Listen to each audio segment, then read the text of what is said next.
Hey y'all. So I'm in the car. I tried to do it at home for the daily topic, and I don't know, my mouth wasn't lining up with the words. So we're gonna do it now. And this is setting boundaries. Okay, so it comes from Proverbs 29:25. The fear of man lays a snare, but whoever trusts in the Lord is safe. Is it wrong for anyone to try to control us, but it is equally wrong for us to allow it?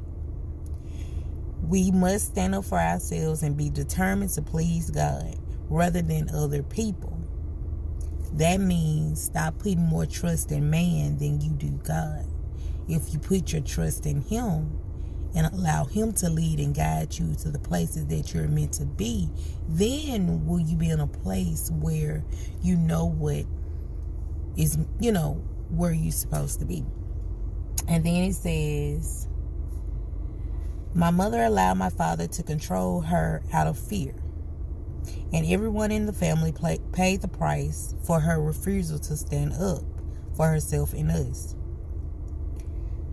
Fear is a real thing, but it has no power over us except what we give it. Author and psychologist Henry Cloud said that we get what we tolerate. So you get what you put up with. The best thing is never to start a relationship by letting yourself be controlled and manipulated. But if you are already in that situation, it is not too late to stand up for yourself. It will be more difficult to do than it would have been had you had boundaries from the beginning of the relationship. But it can still be done. Let the person who is controlling you know that you realize you have been allowing them to control you and that you will no longer let them continue to do it. They may an angry and even a violent manner, but in the end, they will respect you for it. It is God's will for us to follow the guidance of the Holy Spirit, and in order to do that, we will find that we must often say no to the demands of people. People who will only stay in a relationship with you if you are allowed to control, if they are allowed to control you, don't really love you, but are simply using you to help them get what they want. You deserve better than that and are far too valuable to let anyone abuse or misuse you. I'm going to stop right there because it all explains itself. We must take an account. We have to stop allowing people to do what they want, how they want, when they want to us, and think that it's okay to get over on us. Stop letting people mishandle you, mismanage you, misuse you, and they're not properly loving you correctly. And sometimes it be times where we're weak and we're vulnerable and we need these things, so we overlook those red flags because it's something that we want. And not saying that the person may not start off mad and controlling and all these kind of things, but they give the idea of a mate and they have everything that you've ever desired. But that shouldn't be all. That's not enough.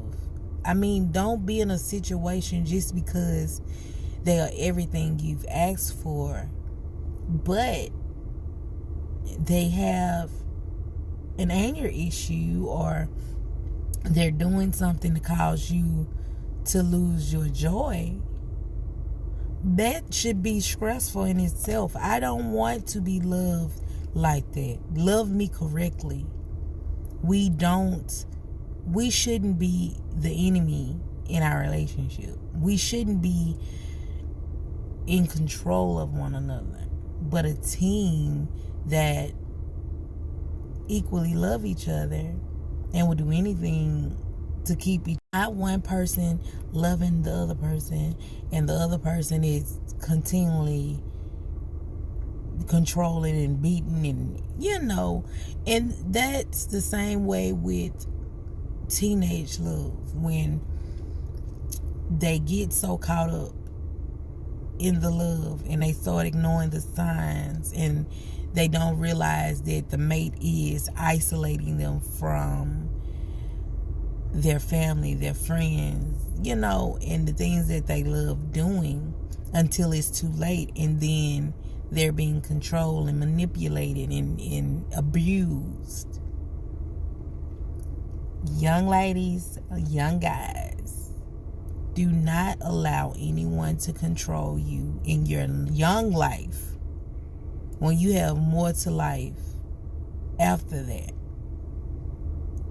Don't allow someone to control and hurt you. Us grown folks, stop it. We know better. When you know better, you do better.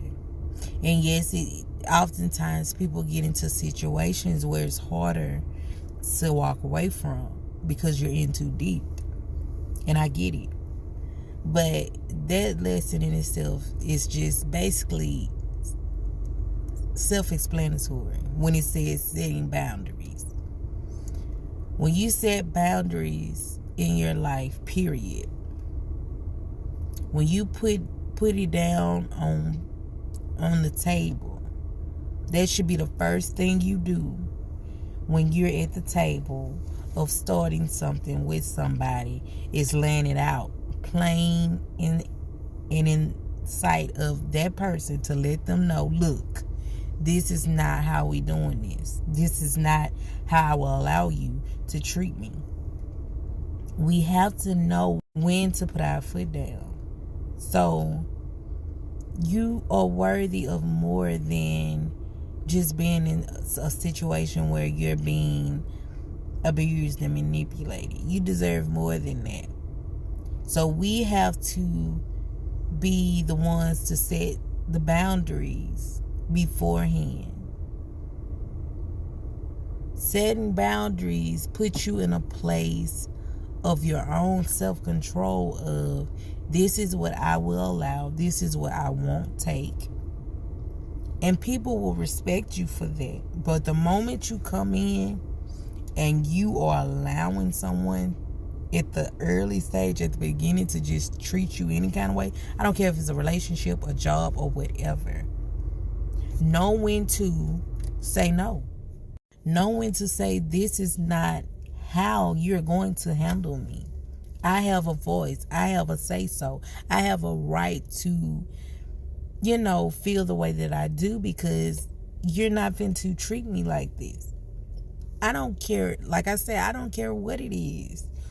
What the relationship, the family, the job, none of that. Know when to put your foot down and know what you're worthy of.